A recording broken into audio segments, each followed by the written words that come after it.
Howdy, howdy, howdy. Welcome back to MCubed. Today is Wednesday, Cinema Scoop Wednesday, and we have a very special guest.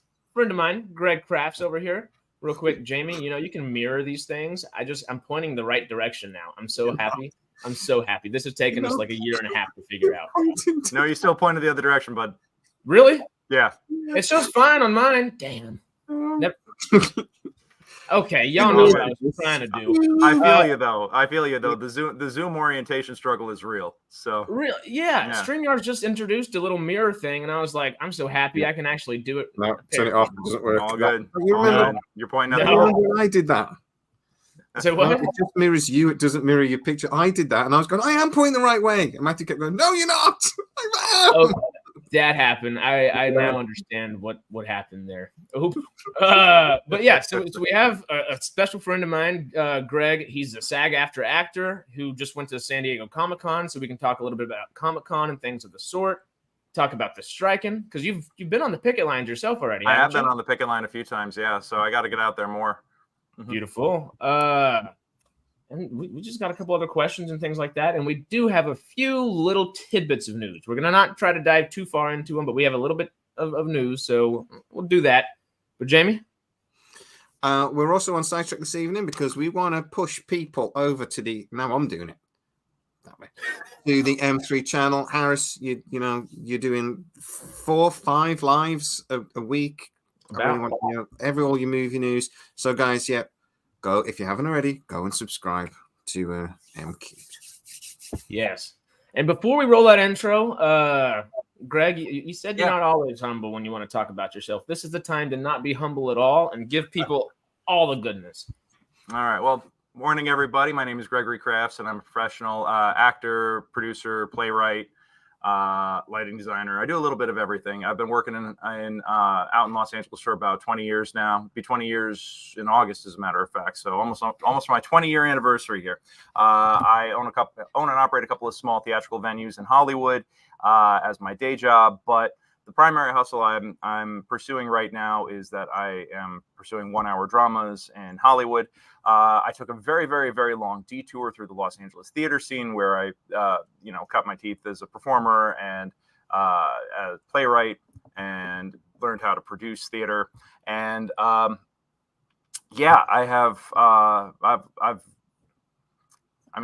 suck at the self-promotion stuff.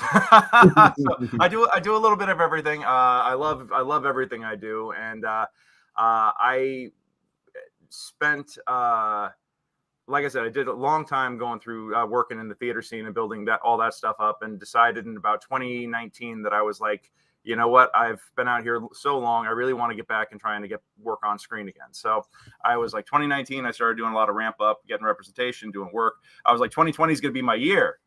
And I was like, we all thought 2020 was going to be our year. Yeah, so I come out of that. We get out of that. It's 2022. I'm like, got better reps, got new headshots, did the whole thing. 2023 is going to be my year, And I think the universe is telling me that I just need to stop, for the sake of all of Hollywood. I just need to stop trying to get on TV. I think that's really what's telling me. So yeah. Timing kind of happens at its own pace. I got faith in you because you are a jack of all trades, and where most people say that and finish it off with master of none, you're a master of a good portion, if not most of them. So I'd like to think I put my 10,000 hours in a bunch of different things. So yeah. I almost mentioned it, but we were talking right before the stream. But like Jamie, we would walk in while like I'm producing a play, or last year, we did a play together, and I technically produced that one as well. But walk in, he's literally got 12 to like 20 other plays going on in his place that he has to focus on. Half the time he's running lights. If it's not him, it's his wife or someone else that is coming on, and usually is decent with lights. But in our show particularly, and I think a couple other shows this year, they weren't as great, which means Greg had to come in and do it all himself later, and did it perfectly, as always. Thank you. As always. So all the time. Jack of all trades and master of most. New thing. With all that being said, though, shall we roll the intro? Let's do it.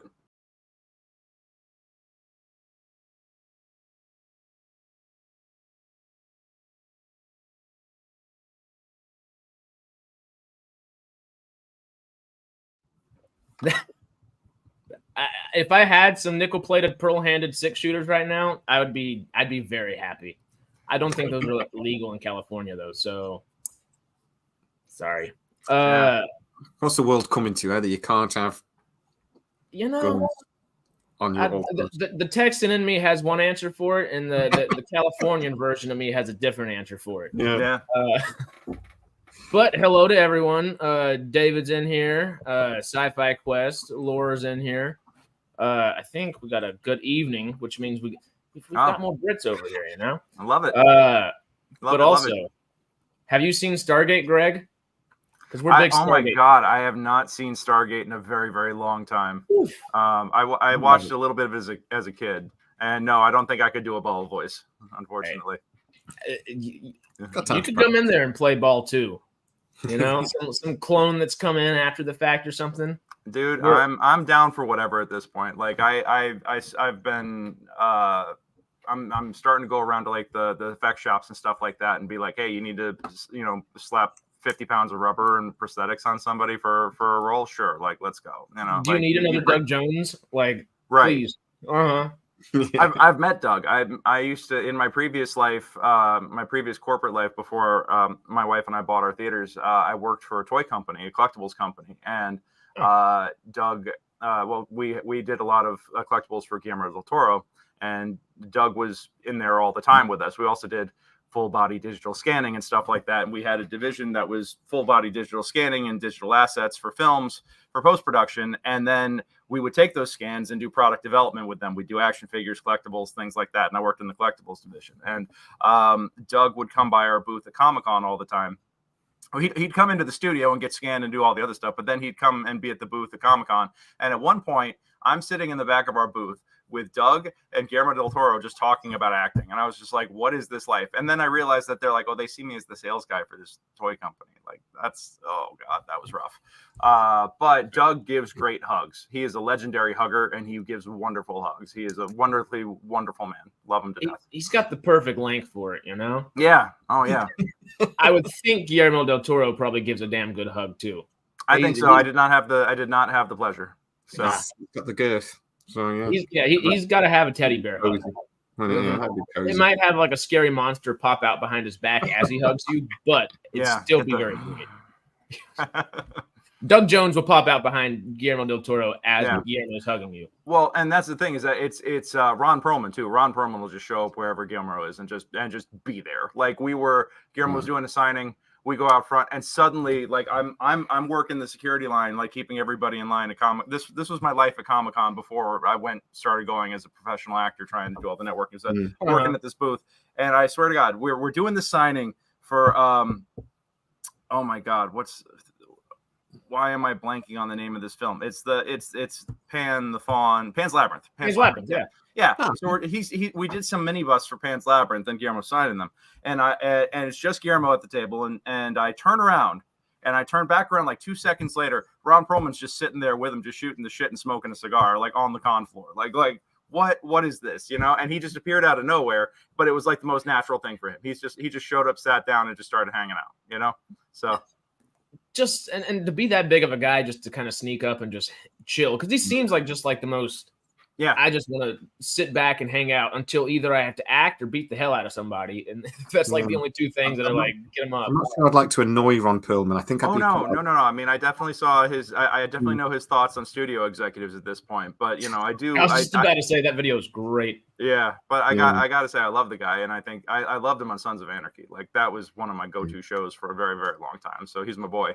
Love his work, and but it was just trippy. It was just like, yep, this is the kind of stuff that just happens at these shows, you know, random things. Yeah. So he is Hellboy. They messed up. He is. Yeah, David Harbour, I think got had a good shot at it, but Ron Perlman's my guy for that. I really loved his work. So I know they're not going to necessarily make money off of it. Mm-hmm. Just make the third one while Ron Perlman's still kicking. Like, come on. I know. It's tough. It's tough. But, you know, that's the thing is when you're dealing with Hollywood, you're dealing with an industry that is driven on bottom lines and fear. That's why you keep seeing all these remakes and, you know, recycled and more of the same, you know, and everybody's taking these big swings and big gambles on these big IPs because it's Hollywood is an entertainment industry that is driven on risk analysis and cost benefit analysis and what's going to get shareholders the most money. It's not about art. It's about entertainment. And entertainment is a money-driven industry. Yeah. I hope we can find an economical art, like somewhere, some happy medium eventually. Hopefully this will, these couple months or however long we're going to end up in this strike kind of position. Hopefully that'll push it towards that direction, but we'll see. I mean, Oh, I'm sorry. Go on. No. Just with that thought that just popped out, we were kind of talking about this a little bit yesterday on our little Movie Tuesday stream, but with Barbenheimer happening, do you think that's something like both fairly expensive, but they're not like expensive in like your Marvel or DC kind of sense, some big Star Wars project, something like that?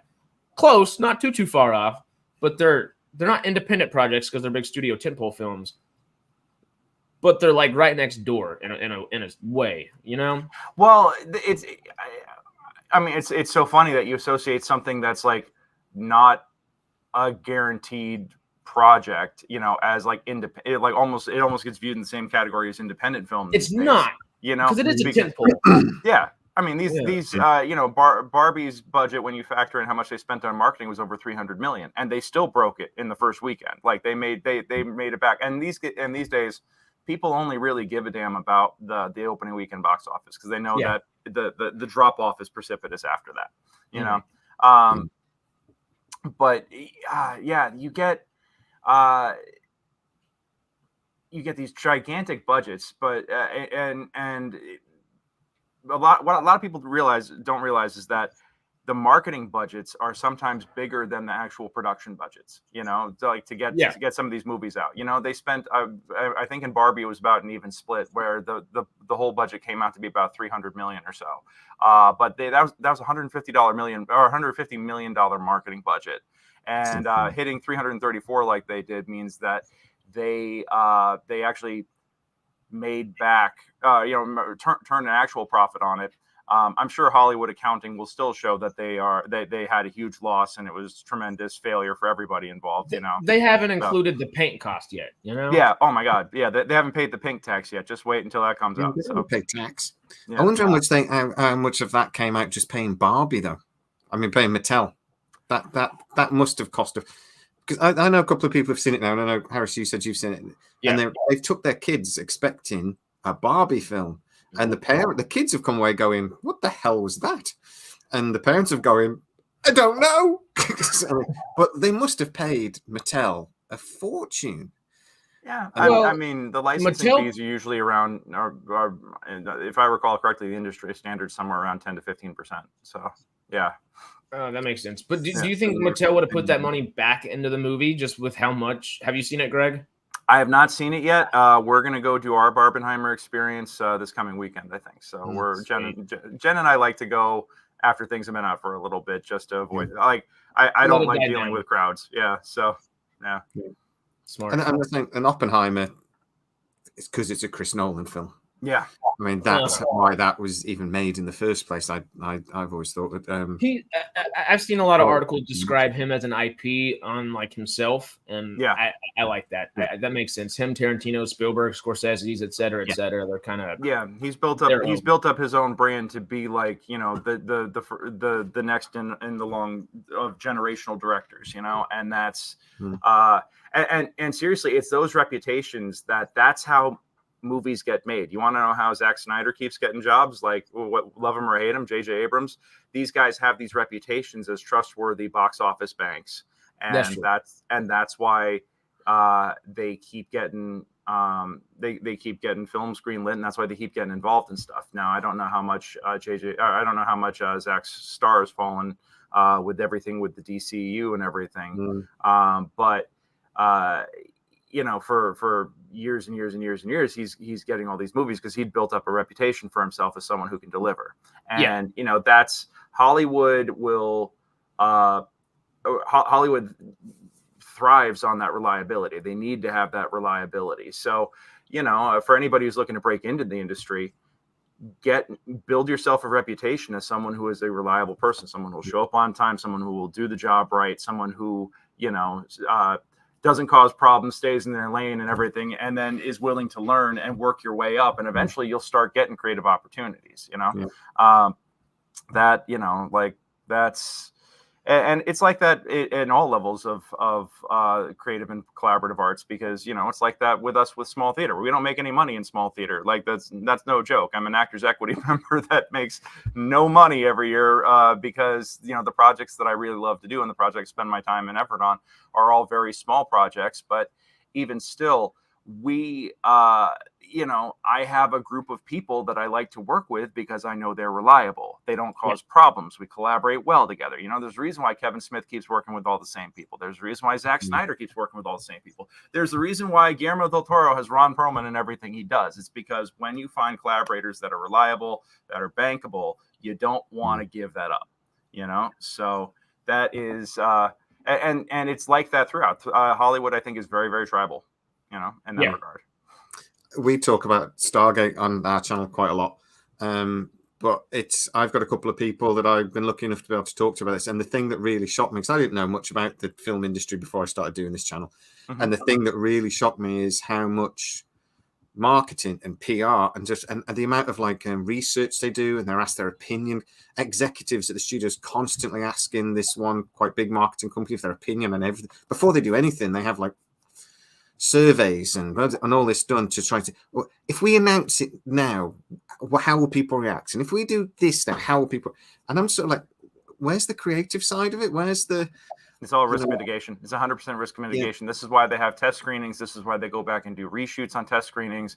And the thing is that, if you're an executive, your job depends on how well the movies that you approved perform. So, of course, when you're talking about, hundreds of millions to even billions of dollars in revenue for the company and everything, that level of pressure, of course, there's going to be a certain amount of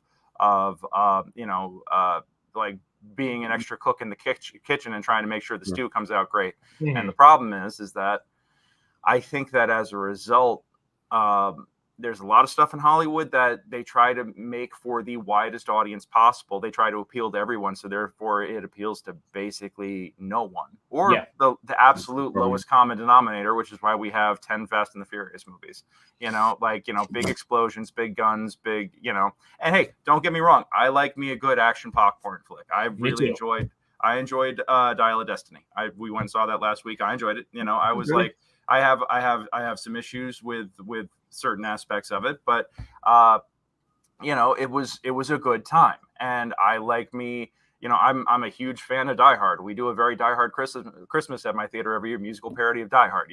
We're for real. Oh, it's a good time. It's a lot of fun. That's why I like Silent Night so much.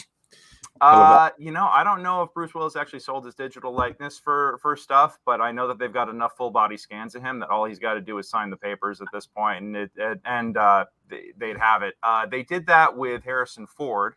Yeah. They did that with Harrison Ford, especially for everything that they did with Dial of Destiny and all the de-aging and stuff like that. And he was, as he put it, he was very well compensated for that. And James Earl Jones has signed over his voice to be for the use as Darth Vader. He's signed that over for millions of dollars.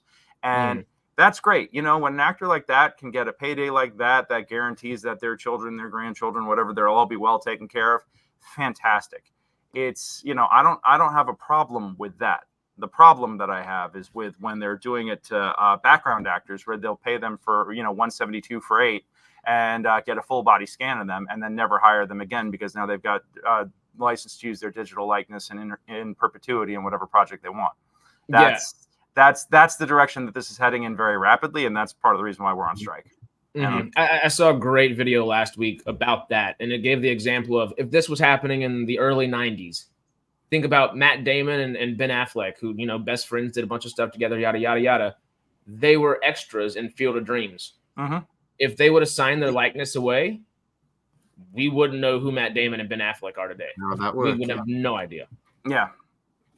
Or would they have to pay royalties to somebody if they did a movie? Yeah. Oh my God! If you were trying to use your own likeness in your own project and you were getting sued because technically the studio owns your face, Universal owns it, or Warner Brothers owns it. That's messed up. That's messed up. Wow. And it wouldn't surprise me if there were things in a contract that would literally box you out of the industry, so you couldn't work on something that wasn't approved by the people that you signed your likeness over to. You know, of course, yeah. I mean, that's What if they want to do? What if they want to do bloody horror movie? And think, that we don't think that's good for your brand. I'm like, yeah. Well, it's like, yeah. You mean the brand of the digital likeness where all the money goes to you guys? Whoever owns the digital likeness, they could say, well, we don't want you to do that because we own your digital likeness. I'm like, no, it's insane. But the government could step in here. The government could do a law, and I think they should have done it years ago. Well, you should own your likeness. The problem is that with the repeal of Glass-Steagall back in the 90s and all these other things that have happened, like corporations have basically been taking back more and more and more power through deregulation, and as a result, they can get away with more. Now, I'm a small business owner. I think that there's a lot of stupid regulations out there that regulate businesses that I think are a giant pain in the ass or wrong, but there are things that are allowed to happen now because of deregulation that are very anti-capitalist and very anti-competitive, where you have all these vertical integrations. I went to a panel at Comic-Con this year about what it was called The Writer's Journey, but basically was talking about what the market for screenwriters might look like after the strike. And they talked about the mini rooms. They talked about reduced show orders. They talked about record profits in spite of smaller show orders. They've talked about all the not even getting into AI. A lot of people didn't want to talk about AI at the show. A lot of people didn't. Yeah. Like I was at a visual effects panel and they were like, we talked about this they got asked about AI. They were like, we talked about this in advance. We said, we're not going to touch this topic, and they were point blank about it. And I've heard why later, and it was chilling. And I'll get into that in a second. That's a little talking out of school, but I'm in this panel and they talked about like, okay, you want to work on a show for Warner Brothers, you want to work on a show for CW, you want to work on a show for this network or that, and they put up a chart of what corporations own what businesses and the vertical integrations, not just in like media, but not just in like TV, but in like branching out into film, into podcasts, into internet content, into everything, journalism, news networks. Everybody's owned by like four, I want to say like, I think it's like 7 corporations pretty much own everything in the world. And that's, that's a lot. That's a lot of power that all this stuff was there to try and prevent. And it's very anti-competitive. Capitalism thrives on competition, and they want to talk about how profits and everything are what's are what drives the world and what drives the business, and greed is good.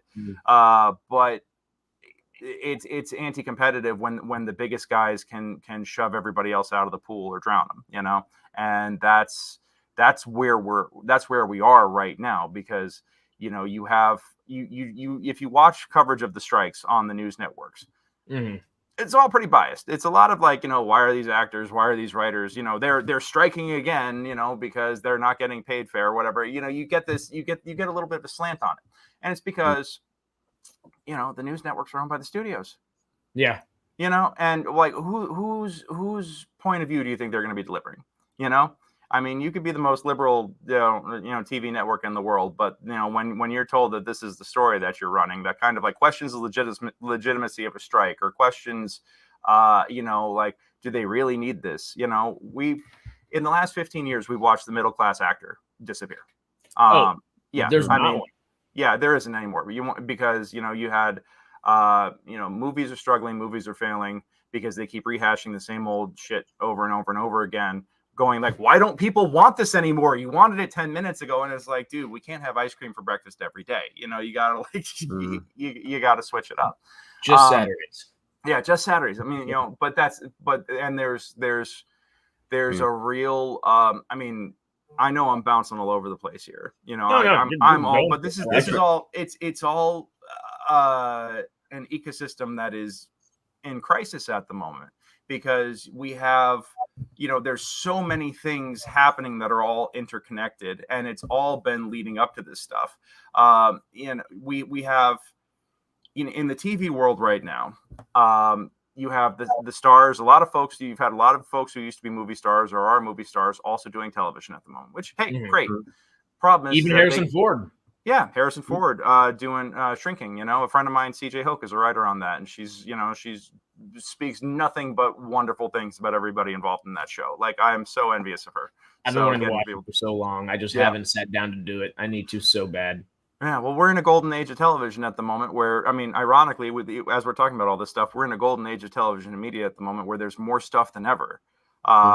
There's more opportunity than ever at the moment, which is true. But at the same time, we're dealing with,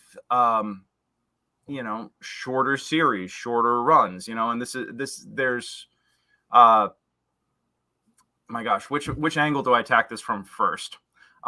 Season length is one of the issues. Okay, it used to be that an average season of television. Let me talk about this from the writer's perspective real quick. Now, let me preface this. I am not a member of the WGA. I am a member of SAG-AFTRA and Actors Equity, and I'm a member of the Dramatists Guild. So the Dramatists Guild is like the WGA, but for playwrights. Okay, so that's not and it's not a one-to-one comparison, but that's just like the Dramatists Guild does theater. Because I've been working in theater ever since I was a kid, but now I'm. And I like to think that I've built a nice career for myself within theater, and I've been working for a while now to get back working on screen again. My ultimate goal is to be doing 1-hour dramas. And while there is a lot of big stuff happening, you get all these streamers with, the big IP shows, you get the Star Wars shows, you get the Star Trek shows, you get the, oh my God, what else is really big right now? Like, there's so much. Well, there's 2 or 3 or 4 of each one of those. Yeah, exactly. I mean, just in those alone. I mean, there's literally 4 different Star Trek series on the air right now, with one that just was recently canceled, now has its own Save the Show. The average TV season length was around 20 to 25 episodes previously. And now it's like anywhere from 6 to 10 episodes.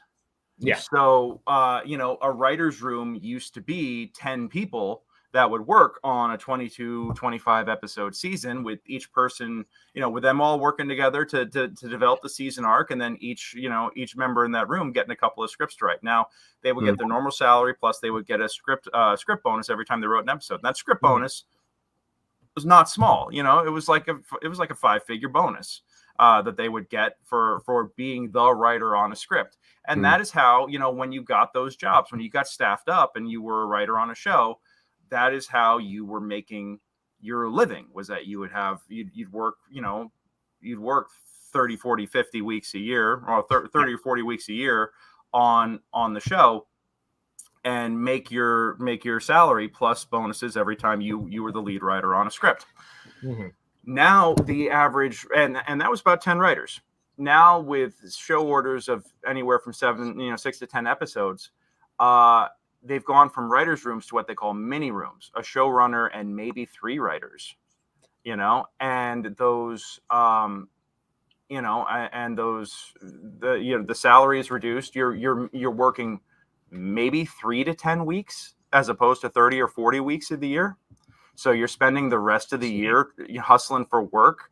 But that's when shows aren't hiring 10 writers, when they're only hiring 3 writers, that's a 70% loss of the job market.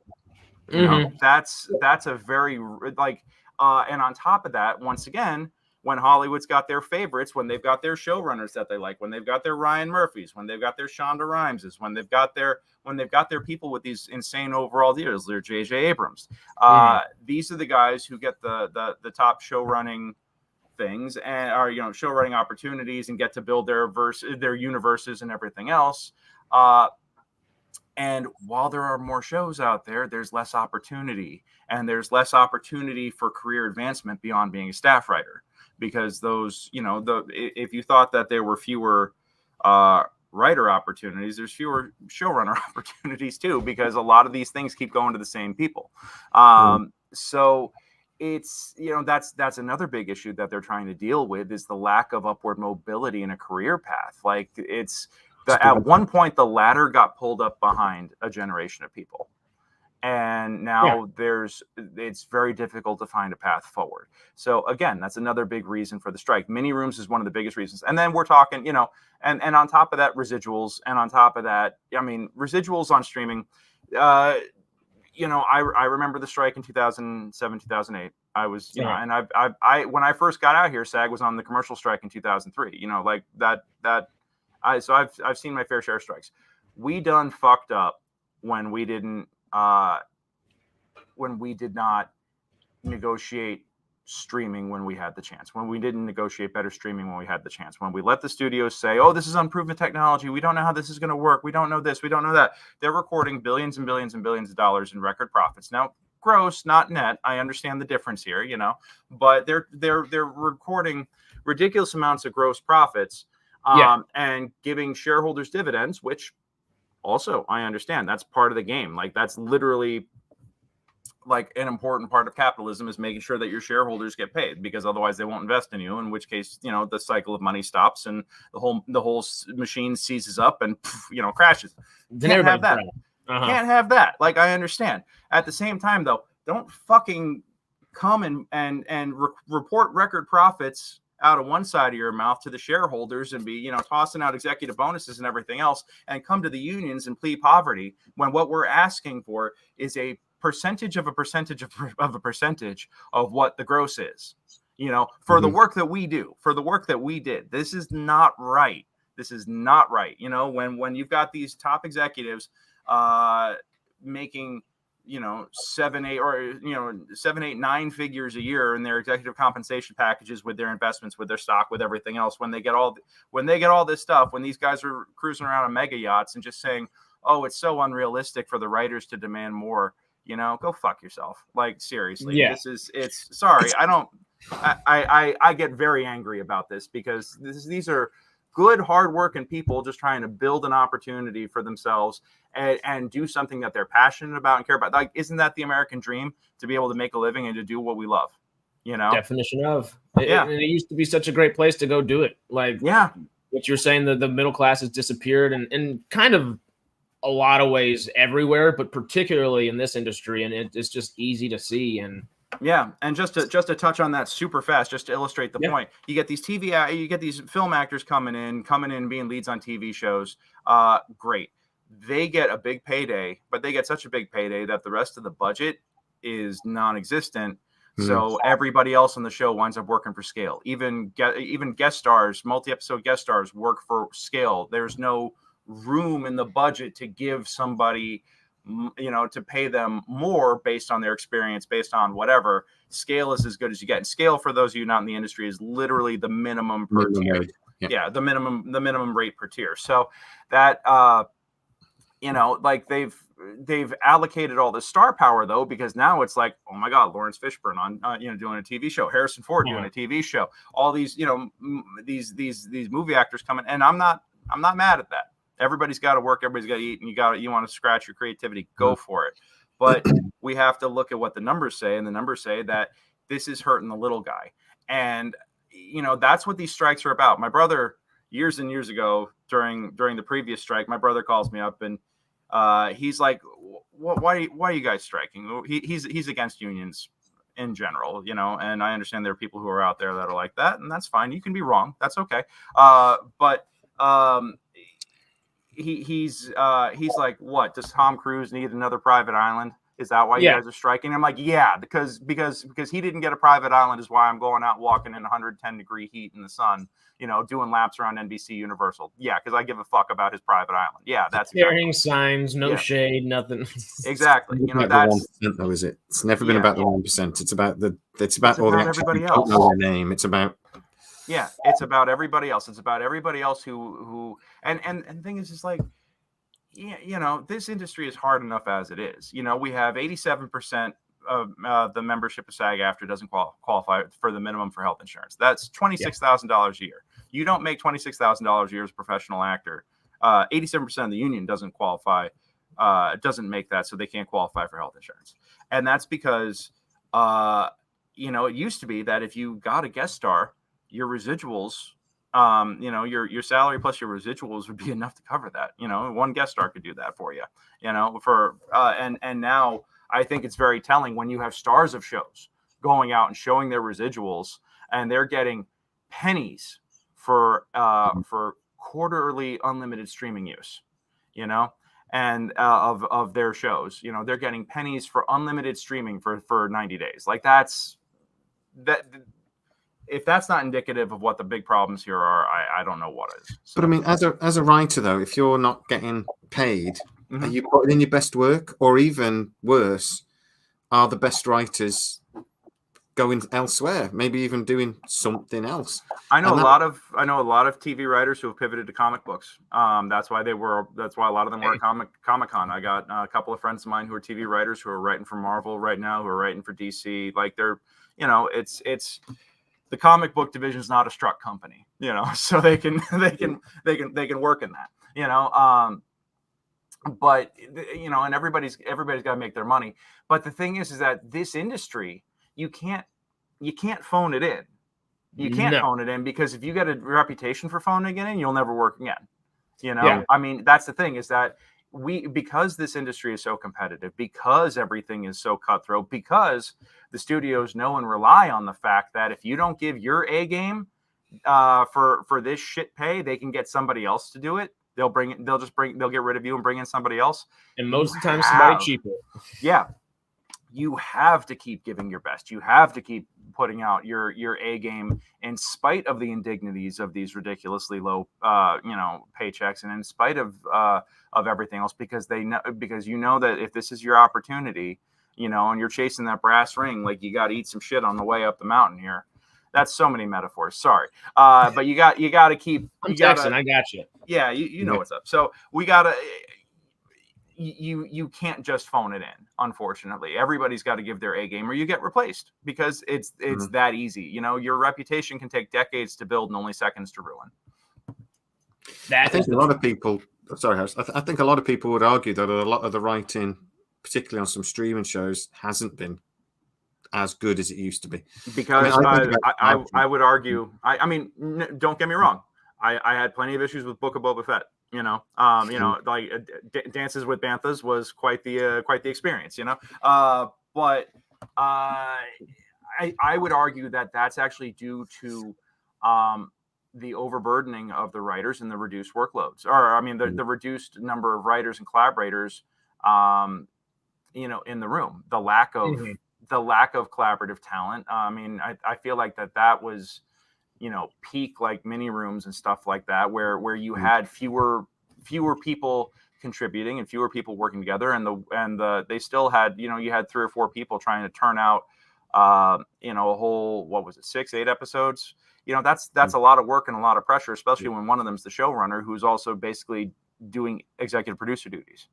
In addition to dealing with all the writers, I feel like that if you feel like that the quality of work is suffering, it's because of fewer collaborators and because of greater workload and greater expectations. You can't constantly be running at 100%.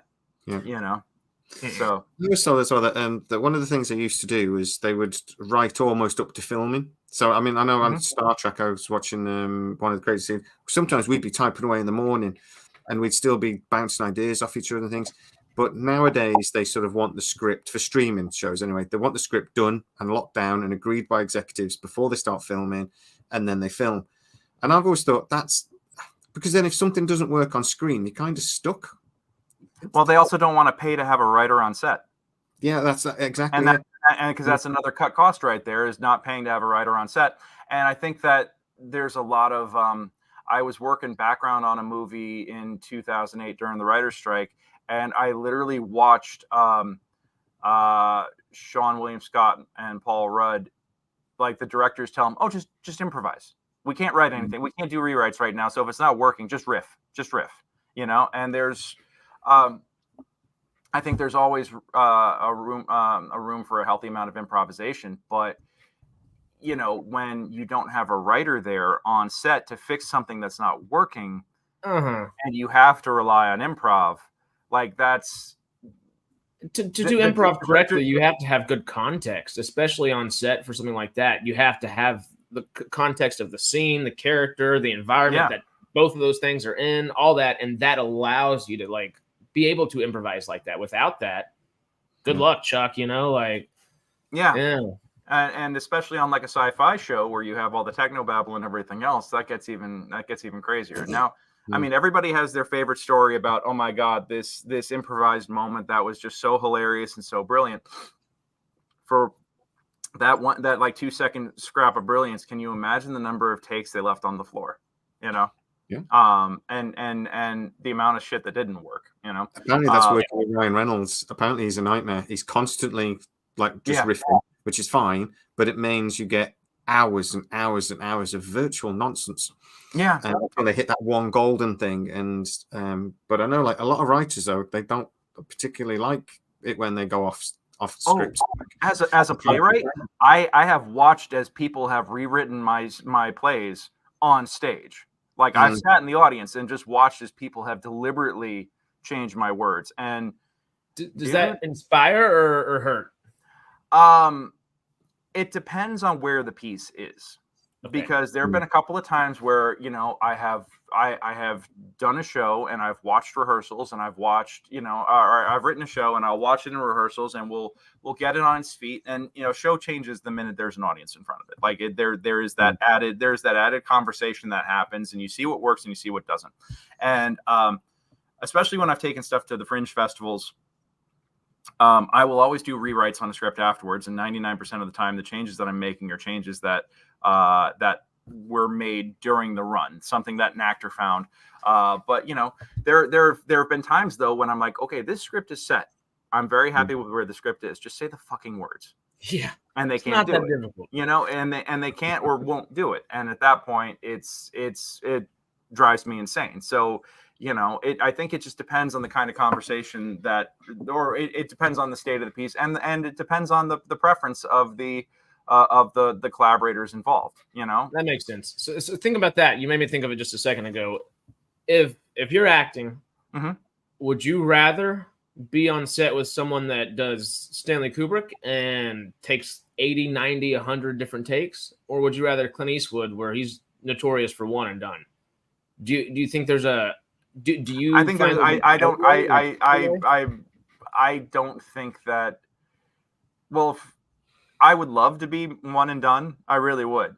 At the same time, I'm no Kubrick, but when I do my own self tapes, I'm like, I'm gonna get this done in 2, and it'll be 10 takes. You know, because shit's always gonna happen. You know, so I want to lean towards the fewer is better. But I know in practicality, and if I'm being honest with myself, that I know that I do multiple takes for everything. And that is, you know, like, yeah, I have tons of unused footage and screw ups and everything. At one point, it would be fun to actually put together like a blooper reel from all of my auditions. Yeah. But, you know, I do think that there is a happy medium. I really do. A friend of mine was a writer on Only Murders in the Building. And season 3 trailer just came out today. I need to watch it. I'm very excited. I'm very, very excited. Speaking of Paul Rudd, I'm very excited for it. But I remember him telling me that, you know, he was standing around on set. He was one of the few writers that was like, you know, like on set when things were going. And he said that that Steve Martin in particular was great. He would make sure that he would do at least 2 takes by the book and be like, you got it. You happy? You know, you know that he'd do it as written, and then he would go, "Do we have time for me to try something?" Yeah, and you know, that's when he would do his improvisational, like, let me fuck around and see what we could find here. Let's go digging for some gold in them Dar Hills. And the writers were like, you know, we got what we wanted, and then sometimes, you know, you'd have someone who could elevate that material and do something else with it, but I think he did it right, because he always made sure that they had what they needed before he went to see if they could find something else that they wanted, you know, and that I think is doing it right, you know. And I mean, when you've got a comic genius like Steve Martin, are you really going to tell the guy no? But he's not so presumptuous to think to behave like, well, I know better than the writers. He still respects the other artists. I mean, like respect another actor, you should respect the writer. You should expect the guy doing the lights, for God's sake, because that's a skill. You know, I might be throwing people my age under the bus, but do you think that's partially a generational thing? No, I think it's an ego thing. I think it's an ego thing, because you want to know why? Because I've seen enough old shitheads to know that it's not just it's not Zoomers. It's not just Zoomers. It's everybody. And I've seen people in my own generation who, like, in small theater, I've seen people like take my words and be like, oh, I could do this so much better, and then proceed to mangle them, directors and actors alike, to the point where at one point I was like, say what I wrote on that fucking page or I'm going to pull the show, because if you want to put up your own show, you want to do your own thing, that's fine, but don't have my name on this. It loses what it was at a certain point. Yeah, exactly. So, also, do I sound like Paul Rudd? I don't. Anyway, that's never cool. I would say many things about you, Harris, but I don't know if I'd ever accuse you of that. I don't think so. I wish I had Paul Rudd's vampirism, though. Let me be 45 and right? still look like I'm my age right now. Well, he's over 50 now. Yeah. I know, and he looks like that. That's not right. What? I mean, friends 30 years ago. My question is, where's he finding the blood of virgins in this town? Yeah, where's that adrenochrome or whatever the things are? Oh God! Adrenochrome. Yeah. Dear Lord. Oh, that was such a funny conspiracy thing that went around for a bit. Oh God! The sad part is it's still going, and they're. Oh yeah, I don't know if that's ever going to stop technically. No, because anti-Semitism is real and it's awful, and it's Ugh, God, gross.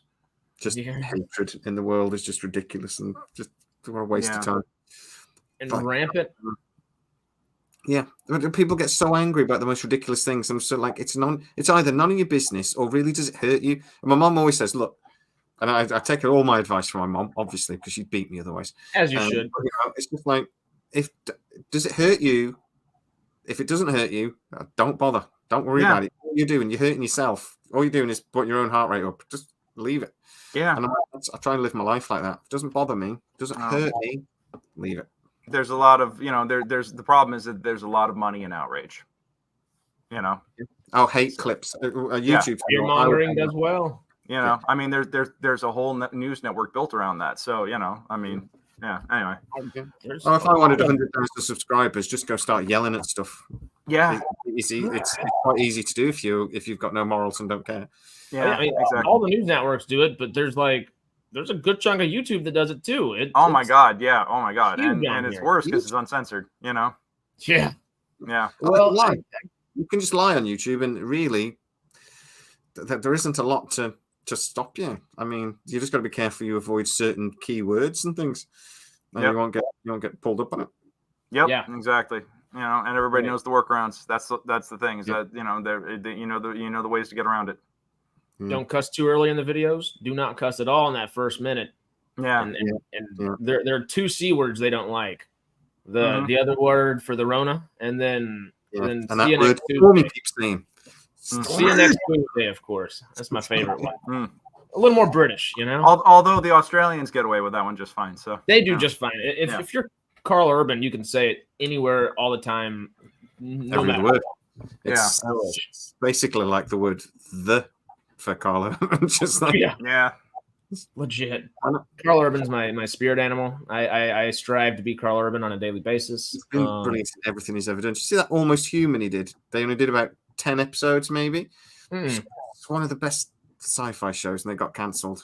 If you need someone just absolutely solid to be in like a franchise and like make your franchise, first of all, bankable. Second of all, just like have that good of an actor that's just solid no matter what, but also brings all the other actors around them like up to that kind of level, if not even better. Carl Urban. Just Carl Urban. Safe bet. He's a great actor. He's just excellent in everything he does. Likable. He's just one of those. He's one of those actors you'd go, I'd have a beer with Carl Urban, and we'd get on great. And people, actually generally think it just seems like you would say hello to him if you saw him, sort of thing. I'm not sure I would. If I saw Robert De Niro, I would just go, Robert De Niro. I wouldn't go and say hello to him. I think I've told you before. I sat sat behind Wes Anderson at a Japanese little restaurant out here one time, and I was kind of like, I'm a Texas boy, surprise. And Wes Anderson is Texan as you can be, while being that like artistic, I guess. So I was like, he's from Austin, isn't he? No, he's I think I think he's Houston. I want to say Okay. he's either Dallas or Houston. He's one of the two. Because there are some, I forget. Because Owen Wilson and Luke Wilson are from the other one, which usually Dallas and Houston are little rivals, so they're kind of like, but they bridge the gap together. Sort of like the AL West right now, So yeah. Objects in mirror are closer than they appear. Don't get me started on objects in mirror. You saw me at the beginning. I screwed up already. I demirrored myself so I wouldn't be as confused. Just to be safe. I thought you said Wes Craven. Did you not say Wes Craven? Who you sat behind? Oh, Wes Anderson. Wes Anderson. I always do that. I did that last time. I think so. Wes Craven's great, but I do prefer Wes Anderson just because it's Wes Anderson. I do like me some Wes Anderson. The guy. Houston. I enjoy his visual signature. The shot compositions. He's like our generation's Kubrick in that regard. Where every shot's a painting. Totally. Every frame a painting. Barbie almost reminded me of it in a lot of ways. It's not, of course, like as picturesque, but there are certain spots where like you could just take that frame and you might think it's a Wes Anderson film in a way. I think part of that is because they did the little 1940s, 1950s thing with all the Barbie houses where none of them are actually like full on houses. You can kind of pan out and put some cables somewhere and toss them out the side, or Barbie can go down her slide to her pool right next to her house, something like that. But it's like a 1940s facade type set, Nice. I like the way they handled that. I'm very excited to see it. I think that at first I wasn't that interested. I was like, oh, a Barbie movie, it's going to be for kids. But I think the more I've heard people talk about it, the more I'm like, all right, now I feel like that this is something that deserves attention. So Gerwig and Baumbach are just perfect. They're too damn good. The movie's not as great necessarily as I wanted it to be, but it's not saying it's not great because it is. I think it does the best whenever it's just like a human existentialism kind of thing where it's like, what's it like to be a human? It pisses people off where it's like matriarchy versus patriarchy, but like it has to go that deep on both sides and kind of like piss you off on both sides to bring that point home at the end. I don't know if everybody's getting that point at the end, but it's confusing a lot of young children. It's confusing a lot of people coming out going, "What the hell was that?" It ain't your teenage Barbie movie. It is an existential human crisis, and the very final line in the film is fucking hilarious. I'm very excited to go check this out now. It's gonna be dope. Yeah. It's good. It's like a Teddy Ruxpin film that explores racism or something. I don't. It's just well now we're gonna have. But now Mattel is cracking open the vault here and pulling out every IP that they've got, and they're gonna be putting. Now their goal is to put out more movies like this. So this will be interesting. I wonder the route too that they're gonna take, because Gerwig's already said she has no plans for a sequel or anything, and I didn't really expect her to. She doesn't seem like someone that's like, give me a sequel, I want to do this, even though she just not everything has to be a franchise, Yeah. Well, it worked for Hasbro. Oh no, it didn't. Yeah. I still want to see. I was about to say I want to see another D&D movie because I love the Dungeons and Dragons movie. I loved it so much. I loved it. I thought it was fantastic. And you got to realize that I was there in costume for the first D&D movie back in 2000 and was sorely disappointed. Like I was like, oh my god. It was. Oh come on! When he drops to his knees, no snails. Oh God! Come on! Yeah, no. Oh, come on! Yeah. But I'm of the mind that D&D or Dungeons and Dragons shouldn't be a movie. It should actually be an anthology series, a la American Horror Story. I like that idea. Well, I'm not familiar enough with it. Dungeons and Dragons is the thing that I would absolutely adore, which I've never let myself get fully into it because I would devote life to it, kind of shit, Mm-hmm. Well, I'm a professional dungeon master. That's actually like one of my hustles from when I was in the here's my books, my dice, that's literally when our theater was closed down for 18 months because of the Rona. My wife got a job in education doing remote education sales, and I became a professional game master and was running games for people online around the world. And you still do that on Mondays, right? Yeah, I still do that. I still have a Twitch stream every Monday night. And It's been very intermittent as of late, but we're picking back up and getting back into it. We've actually played 2 consecutive weeks again for the first time in a while, which was fantastic. Like all my guys, we've missed each other, so we're having a lot of fun again. But I make decent money doing that. But yeah, D&D, like, because of the nature of the way campaigns work, how it's ongoing storytelling, this would I see in the chat here, Andrew, if you think that the movie had too much forced comedy, it's literally it's literally, that movie was literally the embodiment of somebody's home game. So yeah, if it's forced comedy, it's because the players were being awkward, behind the screen. And if you understand how the dynamics work, it's pretty brilliant. So I thought that it worked on multiple levels because of that. Yeah, it's always opinion in it, but I genuinely thought it totally was fair. My wife came out actually and went, "That was brilliant. You made me come to this. I was dragged to it." And it's not my wife's normal cup of tea. But it was just a genuinely enjoyable movie. It was well written. It was well acted. Everything about it was, I thought, it's perfect cinema movie.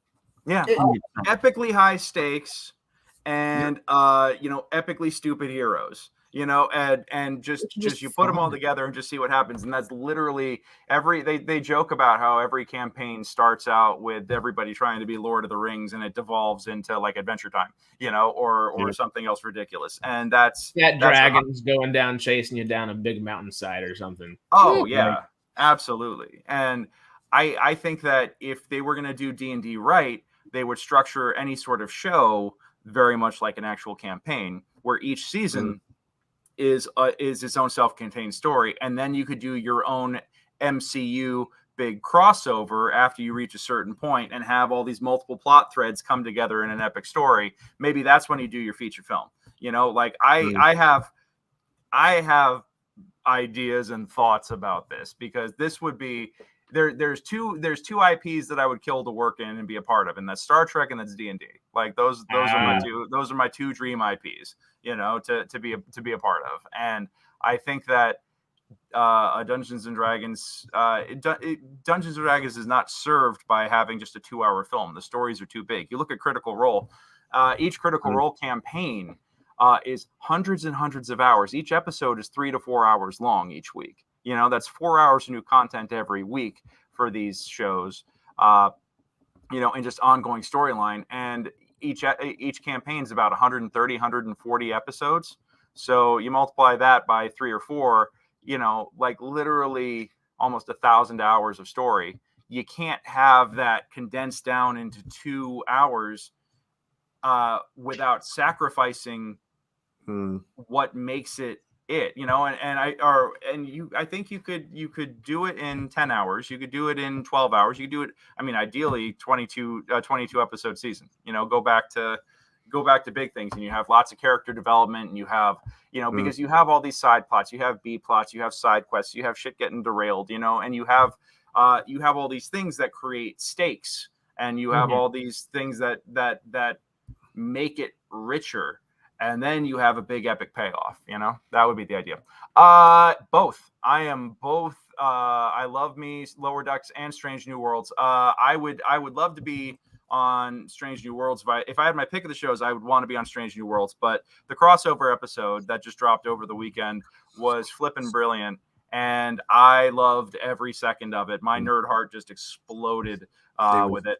I think that stupidity. I just don't have the voiceover experience to feel like I could reliably be on something like Lower Decks. So, and they actually have a very, very specific style. They even joke about it in the crossover episode that everybody is that they acknowledge the fact that they're very loud and very hyper specific and very fast talking. So I feel like I'd be better served on SNW than Lower Decks. So or Legacy, when we get Legacy, there you go. Yeah, I really want Legacy. I actually ran into Todd Stashwick at Comic-Con. Well, I didn't actually say hi to him or anything, but we made eye contact and I nodded, and then he turned and walked away. So but I ran into him at one of the hotels. So that was He's cool. A glorious geek as well. I love Todd. Oh yeah. Glorious. I was like, dude, I would DM for him anytime. He'd probably wreck my table. That'd be amazing. So that'd be hilarious. I'd see. When you said crossover for a second, I was thinking that's is that the musical episode? I remember that No, they did that musical little live episode's in 2 action thing. Yeah, That's musical 2 episode weeks. comes out August 3rd. The trailer for that. Oh, just okay, dropped. okay. Yeah. I thought it was sooner than later because everyone's talking about it so much. Because Well, because the trailer just dropped and everybody's freaking out about it. So Yeah. that It didn't look great. it's gonna be dope. So very excited for that. Hopefully. I'm not looking forward to it, but we'll see. But I just don't like musicals.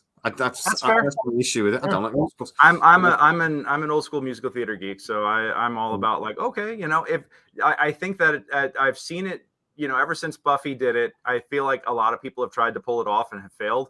I do have faith though that Star Trek could do it right, and I'd be very intrigued to see what happens here. So one of the because I've talked about this a couple of times on my channel, and one of the things I've sort of think of why I think people are annoyed is because we only get 10 Strange New Worlds episodes. So it's like Star Trek real estate is quite valuable. We get 10 hours sort of thing. Yeah. We've already had one quirky episode. We've had the crossover episode. We've had a comedy episode with the Spock episode where he becomes human. Mm-hmm. Both brilliant episodes, don't get me wrong. The only bad episode we've had this season so far was the first episode, was not very good. But other than that, they've been brilliant. But I just think it's one too many quirky episodes. I'd quite like a Star Trek episode now. I'd quite like 3 proper Star Trek episodes, run us into next year, and do a musical, or do a surprise 11th episode, which is the musical. And then I don't think so many people would have been not so annoyed. Well, but this is why more episodes are better.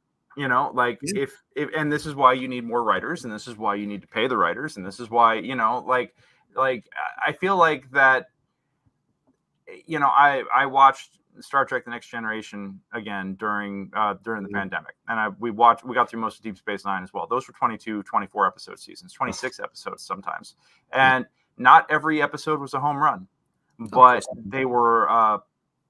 But there was a lot of damn good television there, so you can't tell me that more episodes means lower quality. That's not. I don't think that's the case. I think you get the right writers, you get the right groups, you get more people involved.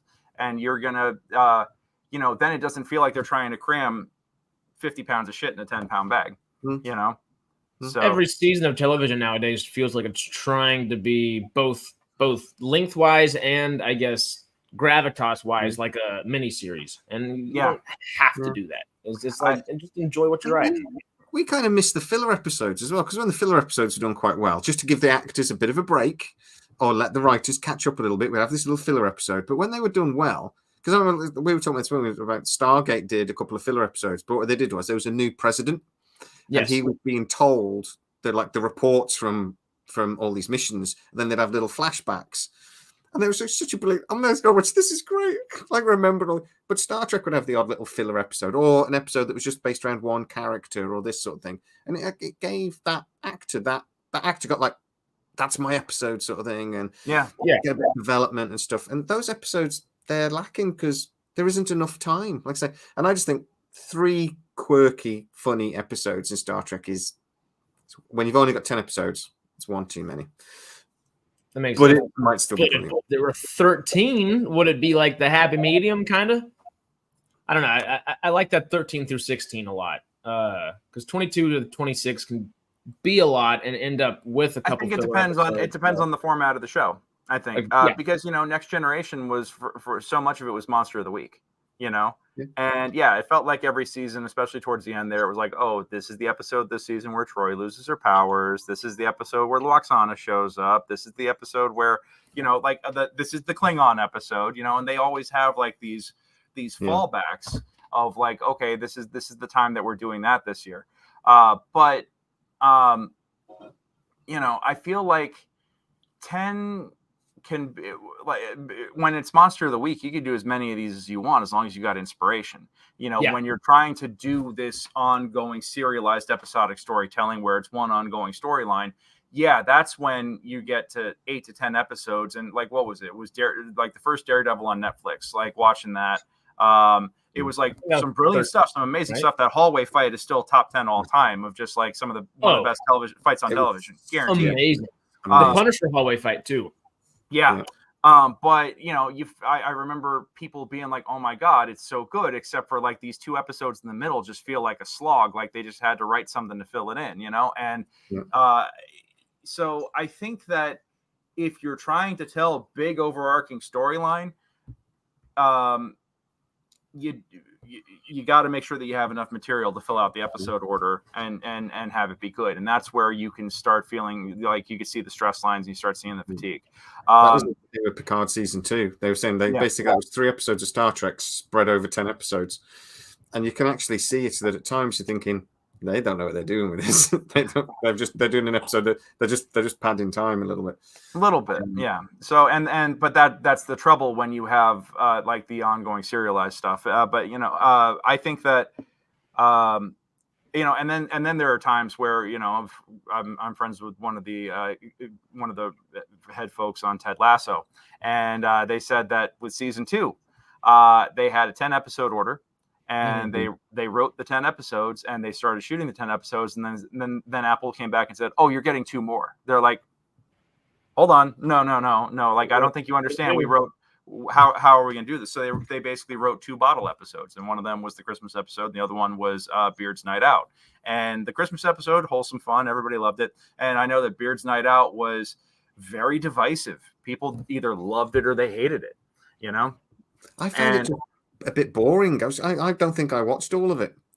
It was just a bit like, this feels like an hour. Well, Brendan Hunt, who played Coach Beard, he's an LA theater guy, and I've seen and he was the guy who I want to say that he was one of the guys who was heading up writing that episode. If you've ever seen any of his plays or if you know him at all, like that episode was just like so rewarding because it was basically like him.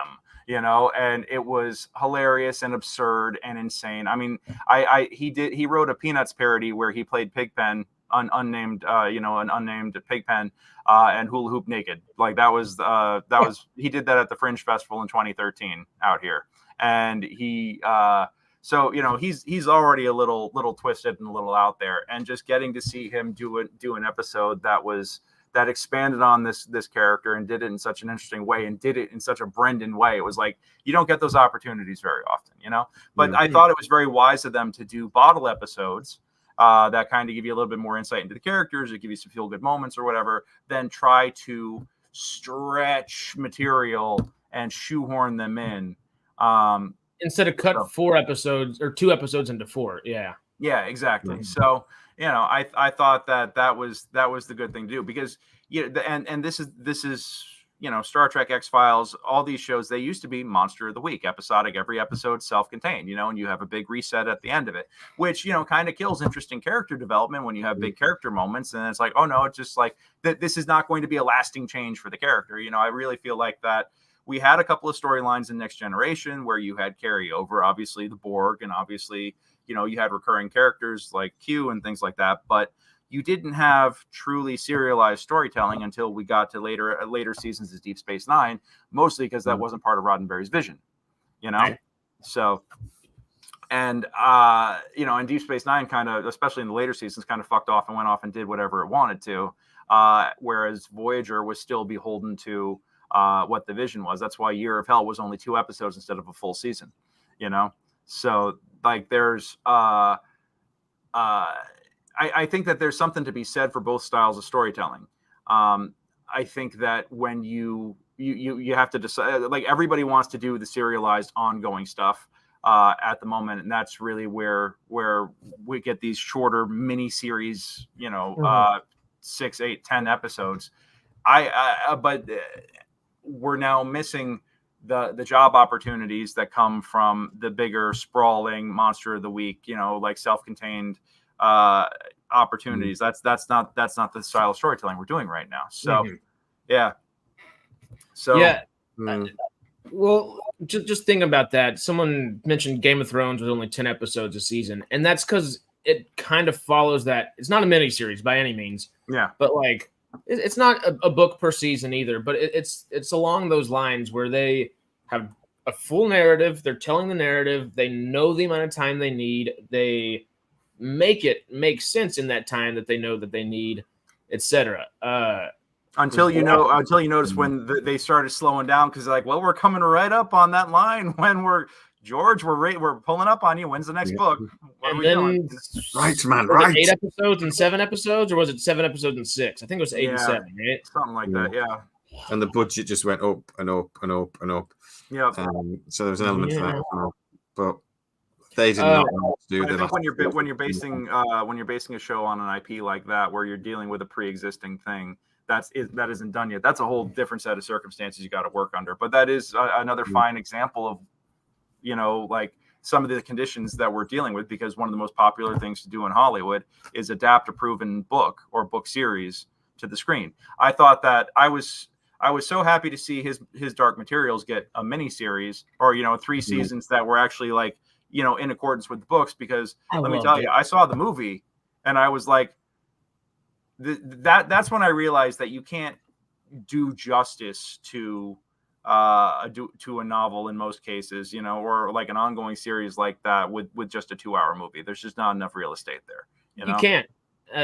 Lord of the Rings, I think for lack of a better book adaptation that comes to mind, I mean, there's obviously great ones. I love Jojo Rabbit, but that's not truly a book adaptation. And, there's a half a dozen other things that can come up to mind. But Lord of the Rings shows that, like, hey, if you want to truly adapt something right, take your time. And and for true Tolkien people, like, the movies really aren't all that, like, because they drop some stuff out. I still love them to death, and I'm not like Tolkien nerd, but God, I thought Peter Jackson nailed it, and as much as I love me some Guillermo del Toro, I did not. I didn't like what he did with The Hobbit, because The Hobbit is my all-time favorite book. Well, Guillermo del Toro left The Hobbit. That was PJ again. Oh, that's right. You're right. Yep. If we would have had Guillermo on there, that's the thing about stretching it out, though, isn't it? The Hobbit book is that thick. Lord of the Rings is that thick, but they still got 6 hours out of the Hobbit.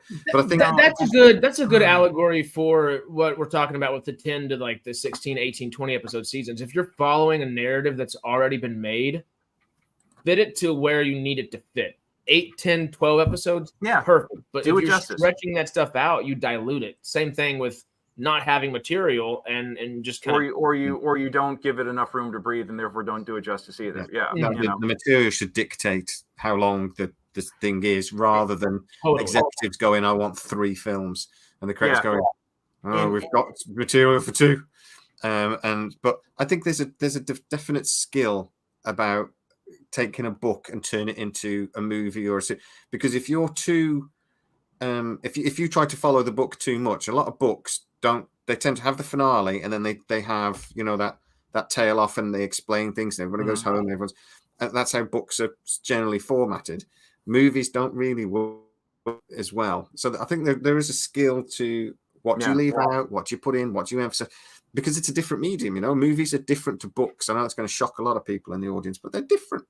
And I think there's definitely a skill to how do you adapt a book. But then people will get annoyed. It's either they're too strict and they follow the book too much and it's boring or whatever, or you varied and you wandered off the book and I'm just like, it's because it's different. It's I agree, and I think that there's things you can do justice in certain mediums, and there are things that you can't. I don't appreciate blatant money grabs like splitting up The Hobbit into 2 part, or like the way they did, like 2. I can understand 2, but 3 just come on, like I have thoughts. Harry Potter. The last Harry Potter. That should have been 1 3-hour movie, not 2 2.5-hour movies. Well, and split it up and do 2 releases, but then still pay everybody as if it was 1 film. Yes, because they filmed it back to they filmed it like 1 film. Pay it as if it was 1 film, but release it in 2, so you get double the box office. Shady Hollywood accounting. Anyway, not just bringing it back around. 2 DVD sales, 2 Blu-ray sales, 2 2 downloads, 2 digital downloads, everything. It's just cha-ching it all the way down to the bank, and anyway. And then give us a TV series that is apparently going to be the same. Well, The Lord of the Rings as well, getting a TV series that is still in universe and not a remake. It's not going to be a remake. How's that going to work? Okay, that's going to annoy people as well, but we'll see. All the new line stuff's going to be interesting. But Laura, I think Game of Thrones is the perfect example of that, where you can give a dozen characters, 24 characters, decent to great character development in 10 episodes still, if the material calls for that. If it's not, and you're coming up with it as you're going, it might be a little bit harder to do that. You might be able to do that in later seasons, but you have to give time to breathe, I guess, earlier on for some of those new things, which helps with longer episodes and things like that. So yes and no, but if it comes from material already written, it's doable, very doable. You said earlier, Greg, just the way you'd like to do a Dungeons and Dragons anthology series. That's you explained exactly how I want them to do Mass Effect if they ever bring. Nice. That's you can't adapt those games for 2.5, 3 hours. You just can't. Build up the world and then bring in your little MCU tentpole film. Boom, boom, boom. Yeah. Do that thing. Do it again. Boom. Another movie. Do it again. Boom. Another movie. Something like that. But while you were talking about all that, have you heard of Joe Of course, you know Joe Manganiello and all of his D&D and stuff. But have you heard that he wants to do Dragonlance, that book? Oh yeah. Yep. Mm-hmm. Yeah. So I think I'm not much of a Dragonlance guy. You know, I know that it appeals to a very, you know, it appeals to a select group of fantasy genre geeks, and that's awesome. You know, I'm much more of a Forgotten Realms guy because that's kind of like the default world right now. I think that you know, that's very Tolkien-esque. I feel like that would be the easiest way to relate in, but you know, if you want to do Dragonlance and you got everybody's riding a fucking dragon and you got all these big dragons and you got dragon fights and you got all this, and if you like dragons with the dragons and the side of dragons, and Dragonlance is where it's at. So cool, you know. But what I would really love to see, that sounds fun. Yeah, but the one that I really want to see, Dark Sun. Okay, if you don't know this is like D&D does Mad Max. Okay. What? Yeah. See, I'm not familiar with any of these books. All I know is Dragonlance is like one of the more popular ones, and that's the one that Manganiello wants to make. But yeah, and do more power to him, dude. And you know what? If someone's got the stroke to get that done, he might be one of them. So I think that I know that he's pitching a series right now. I know there's somebody else that's pitching a series right now. And that's the thing, is that there are folks who are like, yes, let's do the ongoing series. What I'm hoping is that they don't make the mistake of just limiting it to one set of characters and one story. If you did there's enough different campaign settings and there's enough different opportunities for storytelling, and the world is all fascinating enough that we could see D&D done in an American Horror Story fashion, where it's every season's a new story, and you bring back some of the cast as new characters, and you bring in new actors and everything else. Like, I feel like that's for something that is as sprawling and as open concept as Dungeons and Dragons is. I feel like that's the way to do it. And then, you know, and we even see this right now with all the Star Wars shows on Disney Plus. All the Star Wars shows are leading up to the big crossover event that's going to be the movie, you know, and it's like, that's what you do. That's what you fucking do. You do the you establish the characters and you figure out who the fan favorites are. Then you write a fucking movie around the fan favorites, and as they're tying up something that's been like the common thread between each of the things, and kaboom, there's your money, there's your formula. Hire me to run your fucking show, guys. Come on, let's go. Like they might need you. I'm down. I'm the nerd that can get this shit done. Like I'm hereby throwing my hat in the ring for consideration here. I'll be your backup. I love it. Because I just know anything Star Wars. Just characters, anything. I love that stuff. I really want them to do well with it. Do you have hope for Ahsoka? Here's the thing.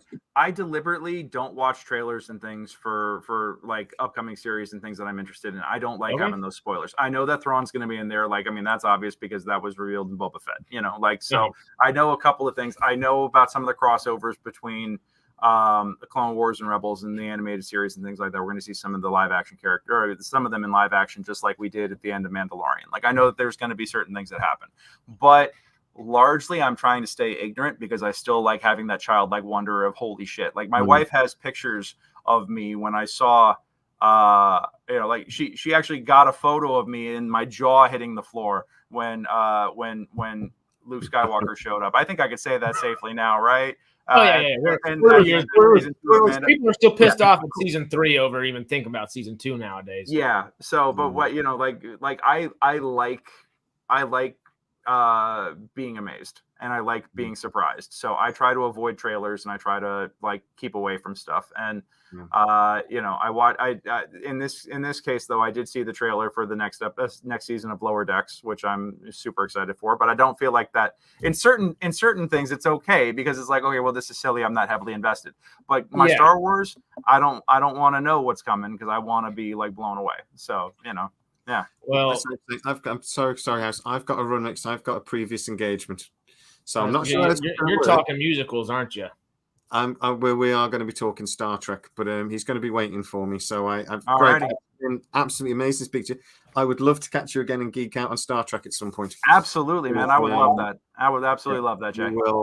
We will get together through Harris and sort that because that'd be amazing. But I don't know how this is going to work because I think we're going to have 2 live streams at the same time on Trek very shortly. So let's see if that breaks the internet. Harris, I'll try not to actually end the stream like I did last time. Go out. I think. Oh wait, okay. So everybody here, real quick. I'm removing Trek from streaming over here. Don't stress about it. I think we can go live twice, but it's fine. Go to MCubed or go to the musical, whichever you're feeling. Go to MCubed and subscribe, and you can watch the Star Trek episode later. All right. You heard it from the horse's mouth itself. Or not the horse's mouth, the gopher's. Sorry, I had to. Gopher's mouth. You promised. Some guy this past Sunday called me a fox, Jamie a gopher, Matt, our other British guy on Trek, a badger, and then Stormy, our resident rocket scientist who lives in New Mexico. What was Stormy? Oh, the wise old owl. We also call him Danny Gandalf because he looks like Gandalf and Danny DeVito put together. So. Yeah. I got to run, guys. So much. Thank you so much. Really cool. I'll speak to you soon. Cheers, Thank you so much, man. Removing